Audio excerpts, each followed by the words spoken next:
네, 안녕하세요. 간성입니다. 자, 그러면 그 기운이 막히게 되면 왜 병이 되는지 그거를 한번 알아보겠습니다.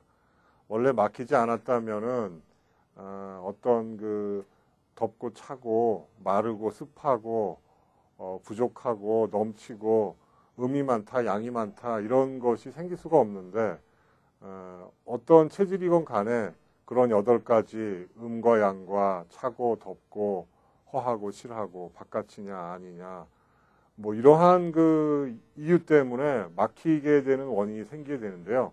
막혀서 식는 거는 기운이 부족해서 생기는 거고요.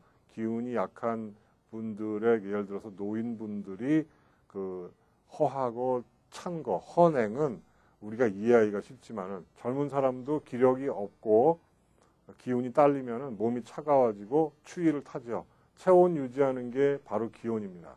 기운이 줄어들면은 체온이 식기 마련인 것이죠. 즉 말하자면 여기서 중요한 개념은 몸에 열이 생기는 이 부분이 상당히 어찌 보면은 생각을 많이 해야 될 부분인데, 열이라고 하는 것은 한의학에서 봤을 때에 우리 생기에 바깥에서 들어온 사기에 대한 반응이다 이렇게 봅니다. 우리 몸의 기운이 순조롭게 돌 때는 체온 조절이 잘 되다가 생기가 어디서 막히게 되면은 이걸 통하려고 애를 쓸 때 열이 나죠.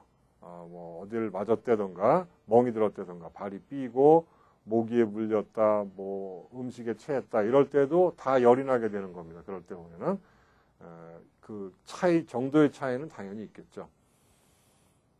피곤해도 사실은 그 허열이 나게 되는 것이고, 말하자면 생기라고 하는 거는 몸의 주인이고 이러한 사기라고 하는 것은 공격을 해오는 입장인데, 이때 그 남의 일인 것 같이 손을 놓을 수가 없기 때문에 우리 몸에서는 스스로 그것을 해결해 보려고 막힌 조직으로 내 기운을 보내서 통하려고 애를 쓰다 보니까 마찰열이 생긴다던가 이래가지고 우리 몸에 열이 납니다. 양이 승해서 열이 난다 이렇게 얘기를 합니다. 그런 그 기운이 막혀서 일어나는 증상들을 쭉 얘기를 하다 보면 습이라던가 조라던가 왜 몸이 습하게 되고 왜 몸이 조하게 되는 것인가, 이런 개념은요 우리가 생로병사 나이를 먹어가면서 왜 이런 증상이 오나를 기억하고 이해하는데 많은 도움이 됩니다. 우선 몸이 마른다, 생기가 마른다, 피부가 건조해진다, 여러 가지 조라는 개념이 우리 몸에서 생리 설명을 많이 하거든요. 마치 빨래가 햇볕에 널어놓으면 마르지 않습니까? 이것은 불 기운에 의해 가지고 말려졌다. 바람에도 마를 수가 있죠. 그러면 바람은 목으로 보기 때문에 목에 의해서 말려졌다. 이렇게 그 조란 개념을 몇 가지 개념으로 볼 수가 있는데, 즉 말하자면 생기가 열을 자꾸 몸에서 내도 이 조가 생기고요. 또 생기가 그 자꾸 흔들려도 조가 생깁니다. 열이라는 거는 느끼기는 쉬운데 바람이라고 하면은 그 10가지는 아니더라도 육체 활동이라던가 말을 많이 한다던가 초조하다던가 이럴 때 여기 바람에 해당이 되겠습니다. 중풍이라는 것도 사실은 이 바람으로 해서 시작이 많이 되죠. 생기가 많이 막히게 되면은 좋은 진액, 정혈 이런 영양이 전달이 못 됩니다. 그래서 막힌 쪽이 오히려 마르기도 하는 것이죠. 습이라는 거는요, 이 생기가 그렇게 통하려고 애를 쓰다가 너무 힘들어가지고 지쳤을 때, 그때 습이 이렇게 맺힙니다. 가장 많이 생기죠. 술을 예를 들어서 많이 먹었다.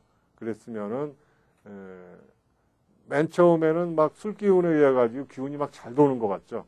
그런데 나중에 술이 깰 때쯤, 밤이라던가 새벽녘쯤 되면은 오히려 거기에 습기가 생겨날 수가 있는 것이에요. 생기가 지치면서 식는 현상이 생기기 때문에 그거를 우리를 습으로 본다. 만약에 이 습이 술을 먹었는데 습울이 생겼는데 바깥으로 통하지를 못하고 경락을 타고 머리로 올라온다거나 하면은 어떻게 됐습니까? 머리가 굉장히 멍하고 몸이 굉장히 무겁고 숙취라고 하는 것이 바로 그 이치에 의해서 오는 것입니다. 위장에, 장 위에 뭉쳐있게 되면은 속이 당연히 울렁거리겠죠. 편치 않고 대소변도 시원치 않고 이렇게 되는 것입니다. 습을 지금 쭉 얘기하는 겁니다. 이 자연현상에서 왜 그 하늘에 볕은 굉장히 좋고 햇빛이 좋은데도 그 구름이 있으면은 그 구름에 비친 그 그늘에는 습기가 차게 되는 것이죠. 그것도 그 이치는 같다고 보였습니다. 우리가 몸에서 허하다는 거는 통일의 기운이 없어가지고 반응을 보이지 못해서 허한 현상이라고 얘기를 하는 것이고요. 실이라고 하는 거는 사기가 많은데 여기에 대해서 많이 맞고 있기 때문에 생기가 이거를 통하려고 많이 기운을 보내다 보니까 거기서 나온 현상이라고 보겠습니다. 그러면 도대체 이런 막힌 기운을 어떻게 해야 효과를 통해줄까? 그러니까 외감은 발산한다 뭐 이런 얘기 있거든요. 해소에는 감기, 기운을 내린다. 식체는 통소한다. 통해준다는 거죠. 이 중초를. 대소변은 통리한다. 대소변이 잘 통하게끔 이것도 역시 통해준다는 얘기고 타박상이라는 거 어디 부딪혔다던가 뭐 교통사고 이런 것들에는 추거한다. 우리 원래 몸에는 좋은 기운과 피가 있었는데 이런 충격을 받고 거기에서 피들이 응결이 돼가지고 관절이라던가 근육에서 뭉쳐있을 때 어혈로 변할 수가 있죠. 그랬을 때 그것을 몰아내야 된다. 옹저라고 하는 거는 자궁 근종이라던가 무록이라던가 요새 뭐 이게 엄청나게 많이 생겼죠. 여자분들한테. 이럴 때는 솟아난다. 흩어뜨린다. 또 칠정이라고 하는 것은 반드시 화해를 시켜야 되고 종장은 옛날에 맡은 건데 뭐 종기라고 이해하시면 될 것이고요. 기운을 통해서 이수시킨다. 이런 얘기가 있습니다. 이것은 그 막힌 기운을 통하는 어떤 대법을 얘기한 것이고 다음 시간에는 그러한 병에 걸리지 않게 하는 방법, 그 다음에 효과적으로 치료하는 방법을 기운이라는 개념을 가지고 계속 설명을 하겠습니다. 감사합니다.